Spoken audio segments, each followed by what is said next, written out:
Mr. Sobti, hi, good morning. Thanks so much for joining us today on ET Now. And the phrase being talked about amongst analysts who track your bank closely is that IndusInd Bank is now in the same line as HDFC Bank. Steady, strong growth on expected lines and a steady stock performer at that as well. And that, by the way, is a compliment.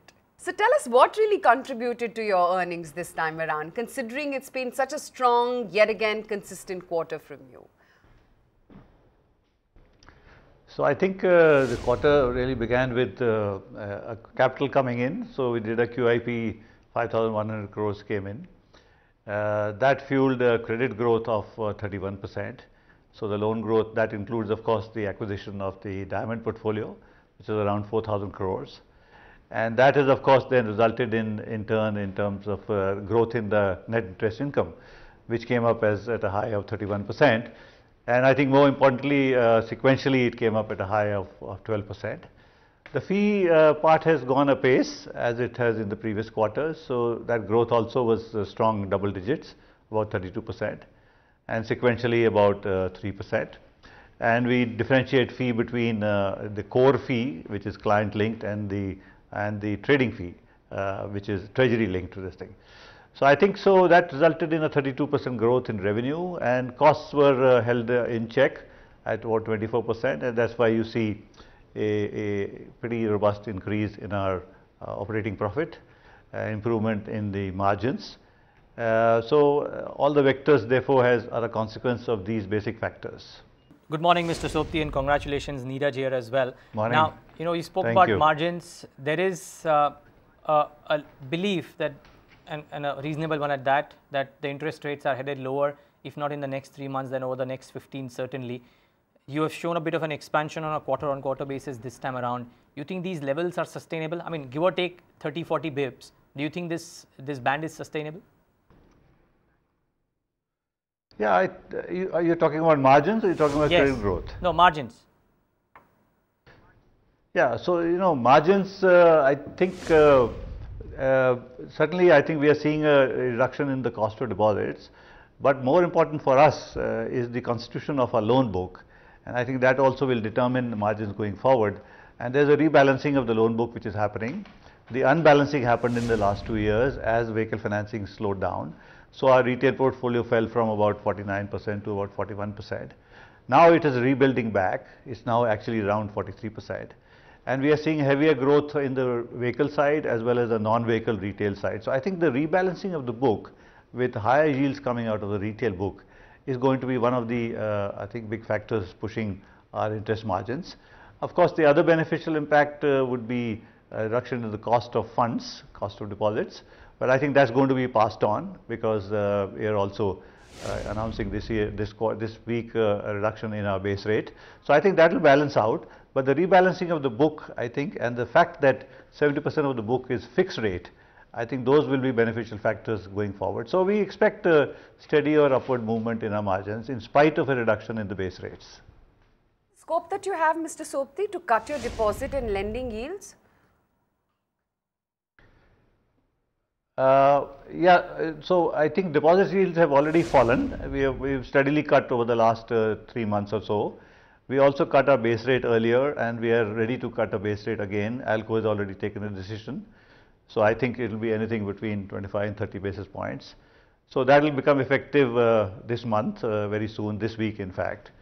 So I think that is a sort of lead lag between cost of deposits and cost of funds.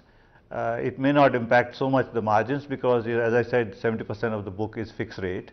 So maybe a 3-4 basis points reduction in margins there, but I think that will be more than compensated by the rebalancing of the book. Well, you should be a happy man then, Mr. Sobti. I mean, whenever we speak to fund managers right now about what are the financials that they would look to, add on to their portfolios. So all of them have to say that look out for banks which have got a higher proportion of fixed rate assets in their portfolio, or fixed rate liabilities, in their portfolio, and those are the ones that should naturally benefit in a falling rate scenario. I mean, 70% would, to your mind, be amongst on the higher side from amongst the peers that you would have? Yeah, I think there are a few others who also are in the same range. But it's the constitution of the book, the retail book is all fixed rate. Then of course the foreign currency book, the foreign currency lending you do is also not linked to base rate. And within the working capital also, there are short-term loans which are not really linked to base rate. So I think it's a satisfactory position to be in, especially when rates are falling. Question that I have, Mr. Sobti, is, and I'm just taking a leaf out of the answer that you gave. The fact that you have, when we talk about CV financiers, generally, I mean, it may not be the largest for you, but when we talk about CV financiers, a lot of people talk about the NBFCs which have a higher proportion or all of their lending to, the vehicle loans or the CV loans. And then IndusInd Bank, I presume, has a higher chunk of that portfolio as well. Do you see that business growing over the course of the next couple of years, at least because of, all that mining issues getting resolved and a few other things that are happening in the economy? Yes, I think 2 quarters ago we said that there's an uptick in the vehicle finance business, but I think that uptick has now become a solid trend. So this quarter 2, we had a disbursements growth of almost 41% and sequentially also 9%. Of course, there's a lot of talk about most of this growth being fueled by replacement demand, and I think that replacement demand itself will take us through this full fiscal year. And the demand from the mines in the mining sector is actually yet to surface, and when that surfaces, then I think there will be need for heavy growth up to 100,000 vehicles only for the mining sector. So I think it's going to be secular, this growth. And if you look at the manufacturers' data, they are even more aggressive than the data that the financials have, because not everything that is manufactured is financed. So I think this business, the MHCV especially, is leading the pack. The other sectors are not so aggressive right now. For instance, LCVs are still lagging a little bit. Two-wheelers are flat. So it's a mixed bag that way, but overall the high value stuff is the MHCV, which I think for the rest of the year also will show similar growth. Okay. So that's one part of it, Mr. Sobti. What about the other? What about the diamond book? Give us some color on where you see that segment of the bank shaping up.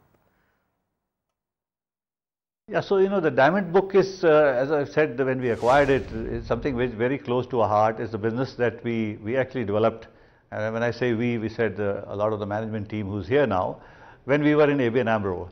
And ABN AMRO perhaps is arguably the best financier of this industry around the world.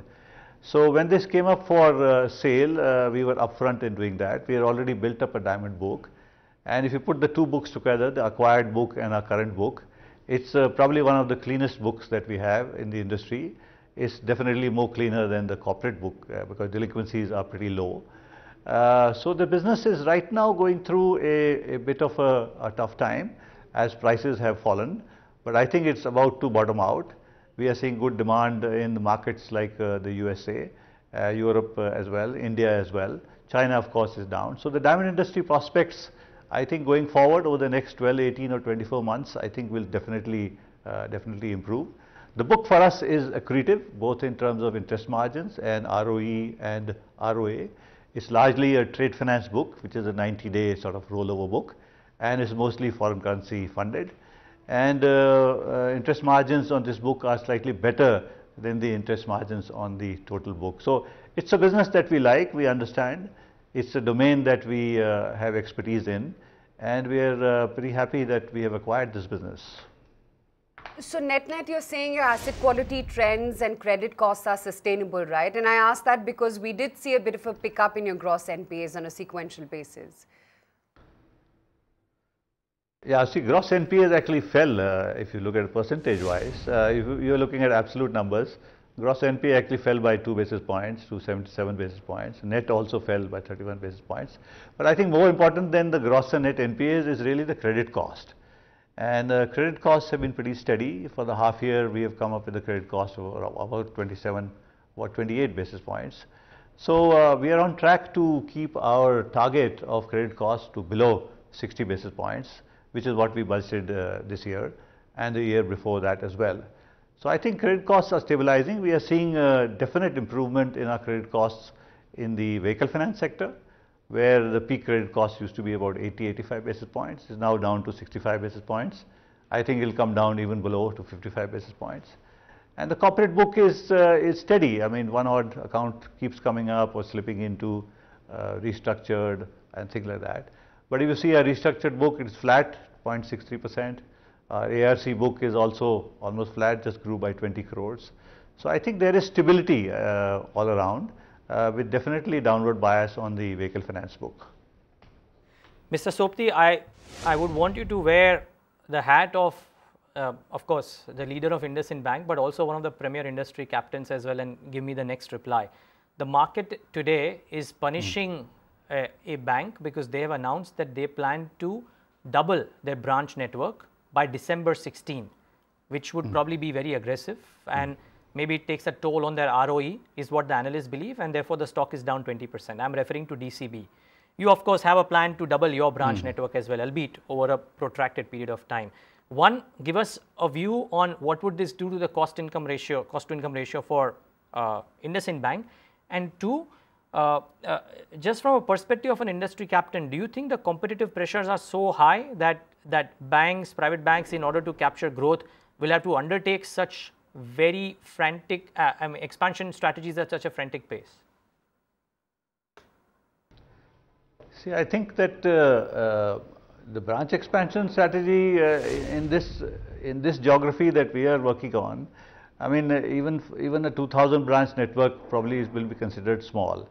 I think more important is at what stage do you go into a branch expansion program. So if you notice our own sort of revival plan, in the first 2 years that the change in management took place, hardly a branch was opened. So the 180 remained 180 or went to 200. Because you had to develop your business model, you had to get the revenues in first and then do the expenditures. So cost to income ratio, I think, has to be kept in mind. I mean, revenues might grow, costs may grow, but cost to income ratio has to be certainly kept in mind. Now, as far as market share goes, I think a lot of this new branch network is also going into the rural areas, where I think the cost income ratios are relatively higher because business models are yet to develop, you know. So each bank has got to think its way through, but I think keep in mind that branches do take their own time in breaking even. Now, if you're talking about us doubling, we said we'll double over a period of 3 years, as we had doubled over the previous 3 years. So our ratio of new branches to total branches has actually fallen. It means that you have a larger percentage of a depreciated network, and that's why the big boys and girls today, for instance, you know, an HDFC Bank, if he opens even 200 branches in a quarter, it doesn't move the needle so much. But for a smaller bank, it certainly does move the needle on cost-income ratio, and probably that's the apprehension which may be affecting the stock. It certainly is. It's, of course, nowhere close to your network as well, but just the fact that they want to double it by 2016 or December 16 is probably a worry. But Mr. Sobti, so good of you to join us today and give us your thoughts on the quarter. We wish you all the best. And you know, it's nice to hear people saying that now there is one more bank wherein you don't have to look at the numbers every quarter, because you know that they delivered that 25 to 30% almost every single quarter. Aankh band karke earnings dekh sakte ho is the phrase that was used. I'm glad that it was used as well. But thanks so much for joining in today.